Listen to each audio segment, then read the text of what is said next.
Good afternoon, STEAM Schoolers. Welcome to our show. Now, I know you were all expecting a slightly different guest, but because our guests have real lives and big jobs, sadly, Sam, who was due to join us today, is just about to fly out to India tomorrow, and he had some business critical meetings, so he can't make today's show. However, how amazing is this? We have the wonderful Rachel Konichiwakitty, who is joining us from London. Oh, this lady is amazing. I am so excited for you to meet her. By day, she grows eyeballs in a lab, and by night, she is a fashion tech entrepreneur. Welcome, Rachel, to the show. Thank you. Hello. Oh, listen, I'm so excited to share your story with our students. Shall we get started with some questions? Absolutely, yes. Okay, so tell us, where did your love of science begin? So actually, I had a very keen interest in science from a very young age. I just really enjoyed science because it was about how things work. So I did started to love science from the age of 10. That was when I was actually introduced to the science subject in school. And coincidentally, I also won an award. At the time, it was a pack of Smarties. So I was very, very inspired and motivated after. Wonderful. And you're studying at this moment in time for a PhD, which is the highest kind of university qualification that you can secure in science. Why did you choose to study a PhD? So for me, I decided to do a PhD because it seemed normal for career progression. In order to continue in scientific research, a PhD is a stepping stone towards working in academia and to becoming a postdoctoral research and then following to have your own laboratory. So I did a bachelor's followed by a master's in research, which was a full year in the laboratory full time. So that was when I decided that actually I really enjoy working in the lab and I would like to continue with another 3 years in the lab where I would then earn my PhD. Fantastic. And tell us a little bit more about your research. What's the aim of it? What you're hoping to achieve? So my PhD project involves trying to understand what is the cause of blindness in particularly in babies who are born with a loss of sight. Okay. So usually when a baby is born with loss of sight, it is due to a genetic defect. So this means that we would have to understand, first of all, what is the underlying cause of the blindness. So my project involves using stem cells. Stem cells are basically baby cells. So your entire body is made up of little living things called cells. And when you're a baby, you are basically a mass of these cells. During development, when you're in your mother's womb, these mass of cells will then grow into different parts of the body, become the head, the limbs, and then it becomes your different organs like your brain, your heart, your lung.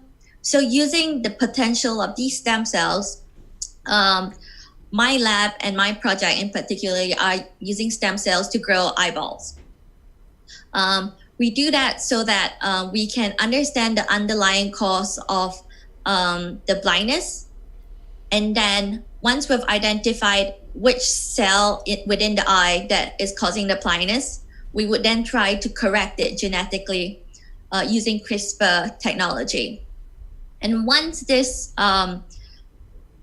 gene has been corrected, we would then grow the corrected cells and test its functionality to confirm that sight can be restored. These corrected cells can then be transplanted into the patient's eye and hopefully be able to restore sight. Wow, that is absolutely amazing. Okay, so I'm just going to pick up on a couple of the technical words that you mentioned there. So you mentioned that you can correct the genetic issue with something called, was it CRISPR technology? Yes. So what's Yes. that? So CRISPR technology is, well, it's currently like when in the gene editing field, when people hear the term CRISPR, it's like a very shiny new tool.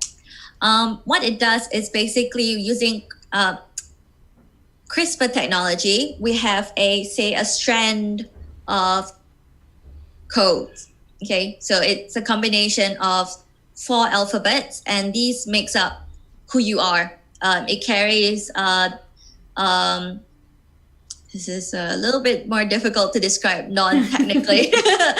So it carries basically a code that will define your makeup, and this is something you can inherit from your parents. Yeah.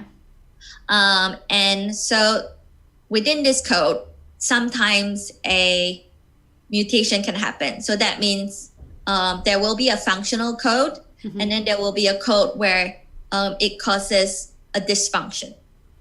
So using CRISPR technology, it's basically taking like a pair of scissors, snipping the code, and then reinserting the corrected code. Wow. Yeah. So that way, when the new cells that we produce would have the corrected code and hopefully be able to function normally. Wow. That is absolutely astonishing. Okay. So tell us a little bit more detail about how you grow an eyeball in a lab. What does that look like? So we don't grow, we don't grow eyes in regular size. We grow really miniature versions of them. And this begins by,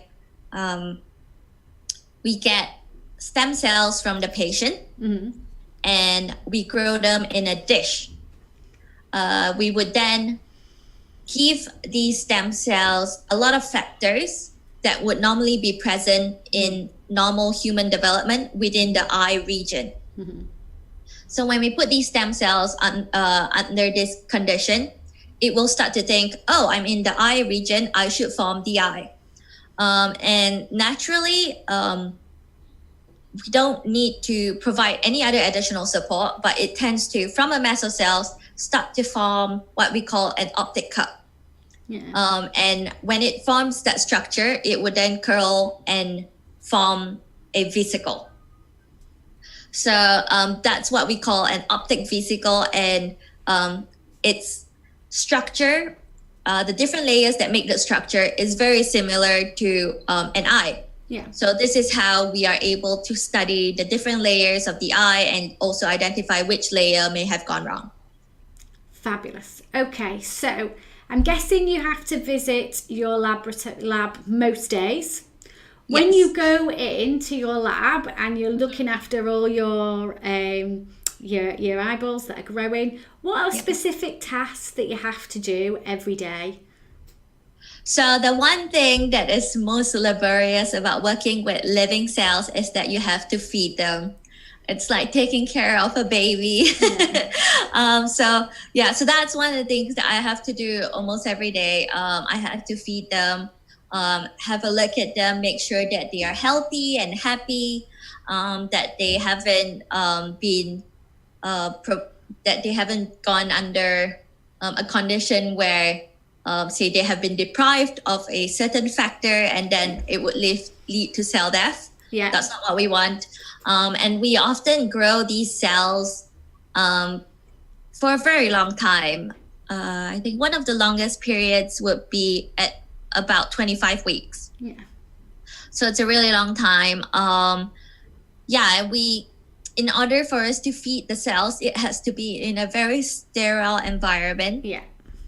So that means we will work under a hood that has very good filtering system for the air. Yeah. We can't just feed them like on a desk or something like that, just because the food that we give them is very, it contains a lot of things that makes it very attractive to bacteria or yeast contamination. So we have to make sure that everything's really sterile. We wear really long gloves. Everything that goes into the hood has never touched the outside world, basically. Yeah. Brilliant. Okay, so what do you think your scientific super skills are? Scientific super skills. So when I think super skills, I think that skills that perhaps other scientists don't have, including some people who work in my lab. I have a background in stem cells and regenerative medicine. It was a topic that I specialized in during my undergrad studies. I also have a background in tissue engineering specifically, which was a project that I worked on during my master's. So my super skill is really making human organs.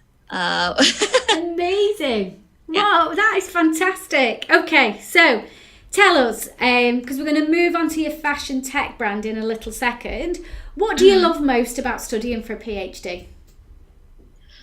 I think to me, the most important part about studying a PhD is being able to do novel research, being able to look through the available literature research and finding a gap that you can fill. Yeah. And in that sense, because your research will be novel, making a difference in the world. Yeah. Amazing. Okay, let's move on to your fashion tech brand. So why did you start Konichiwakitty? So I started Konichiwakitty because I was looking for a hobby. So I spent so many years studying, and my only focus has been on my education. During my undergrad, you do have to focus really hard. You do have to study really hard in order to get good grades. So that was all I did. And then that was the same for my master's. I was in the lab all the time. I was in the lab from 7 in the morning until 11 in the evening. And then when I started my PhD, I actually really struggled with not having a very clear aim or direction like I did for my undergrad and my master's. A PhD is it's a very independent work. It involves a lot of independent work and a lot of self-motivation. So if your project doesn't already have an aim outlined for you, you do spend a lot of your first year sitting behind a computer, researching all the topics that you're interested in, trying to find an aim. And oftentimes, the more you read, the more you know about the topic, it can get very confusing on what you should do, which topic to pick, what aim you should carry out. So I was in this phase where I was struggling a lot with having a purpose every day. Also, just not being struggling with self-motivation, and also with self-esteem, because I felt that the more I read, the more I realized there's so much to know and I don't know anything. So with that, it really helped me to actually have a hobby that takes me away from my PhD project. So I started Konichiwakitty, which is my fashion technology brand, where I decided to learn a new skill. So before then, I didn't know anything about programming. I have a little bit of experience with electronics, which I learned in high school. So with that, I decided to combine programming and electronics, and just allow my creativity to flow. And it seems that I do have a very creative side. And so I started Konichiwakitty just for my mental health, and also in having a good work-life balance. After a full day of work, I'm really excited to come home and work on a new project rather than just being really tired and just can't wait for the day to end. Yeah. I think that's amazing. And I love, how you described about the fact that, because a PhD is a 4-year project, isn't it? And it's 4 years before you're going to see the end outcome. But I guess your fashion tech is something that you can start, complete and finish. Exactly. You can have that and sense I can see it. Yeah, it's great to work on a project where you can see the end product and you can hold it in your hands and be like, I made this, I did this. Yeah. Okay, so tell us, what do you make? So I make things that can be worn. So I love accessorizing. So some of the first projects that I've made includes headpieces or hairbands, such as the light up cat ears.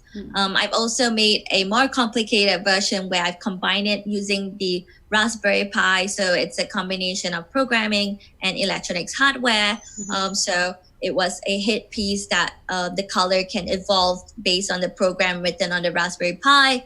I've also commissioned a piece where a neck piece of a sort of like a chunky floral necklace for a fashion tech conference at the IET.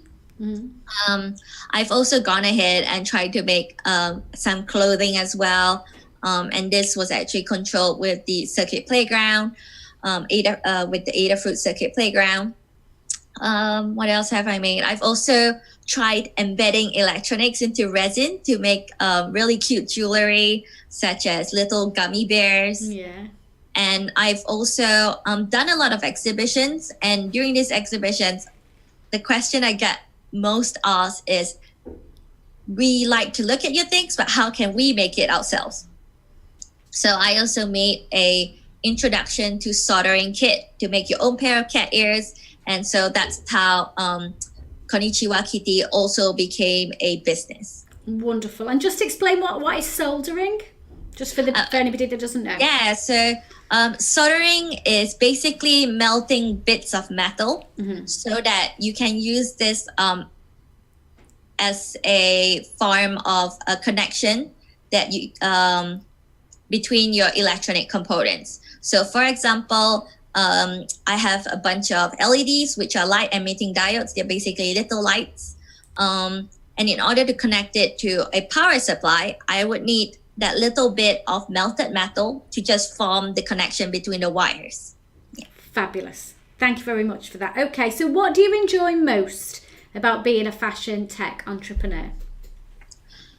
I've discovered that I really enjoy the entrepreneurial side of things. I like that I can take a calculated risk, whereas my PhD project is a very controlled environment. So the entrepreneurial side of things have been very exciting for me. It's taught me so much about marketing, just trying to promote your products. The fashion tech side of things, I've learned so much about programming and electronics and hardware. And I've also come to learn that there is a lack of a role model a female role model when it comes to things like electronics and hardware, especially someone who comes and change the game in the sense that, I do a lot of things that are pink and fluffy and shiny. Just putting myself out there and sharing what I love is in itself, it's very rewarding. So now you've mentioned that, that's a really good point to pick up on, because we have this perception, don't we, of what a scientist or engineer looks like. Yeah. And it's somebody in a lab with a coat on and a pair of glasses, and you're certainly not that, are you? You've got you've got colourful hair, and you use lots of pink. Why do you think it is important that we have a diverse range of role models within science and technology? I think it's really important that I think every scientist, if possible, put themselves out there and make it clear that, I'm doing science, or anyone in STEM education. Yeah. Because as you said, I think a lot of young people, when they go onto the website, they go onto Google and they look up a scientist. You're right. A lot of times they look like Albert Einstein with gray hair, and they're always wearing a lab coat. And this is not true. Scientists are human beings too. We love a variety of things. We love to wear clothing. We love fashion and beauty. So it is very important to put ourselves out there, just to show that we're not as monotone as a lot of people think we are. And actually, I I've not noticed this until I started exhibiting my projects, and people would say to me, actually, there isn't someone out there who loves fashion and beauty and at the same time doing science that is putting themselves out there as a role model. And so that's when I realized that it's actually really important to do that. Absolutely. And hopefully, some people, some girls watching this show today, who perhaps aspire to have pink hair, might think actually science could be for me too. I could go on and do a PhD and do that really super serious scientific research. And I don't want the young girls to think that they have to choose one or the other. Like, they shouldn't have to choose between fashion and beauty versus being a scientist. In fact, you can do it all. Absolutely. And another thing as well that I want to pick up on from one of your earlier answers is you said, I'm quite creative. You're very creative, aren't you? But my point is this, is that actually sometimes people think that working in science, maths or engineering isn't creative. And actually that's what makes you, that's what makes a really good scientist or engineer, isn't it? All that creativity that you use to explore challenges and problems. Okay, so what can we expect for the future of of Konichiwakitty? So currently, because I'm in my third year of my PhD, I'm trying to get as much results as I can, and hopefully be able to get a publication out of it. So right now, my fashion tech is taking a step back. So I'm not putting as much time as I used to in my first and my second year, because I did have more time then. But currently what I'm trying to do now is I'm trying to push the sales of my introduction to soldering kitty ears kit, simply because I want to actually stop selling them. So I have less than 20 kits left. So they're considered limited edition.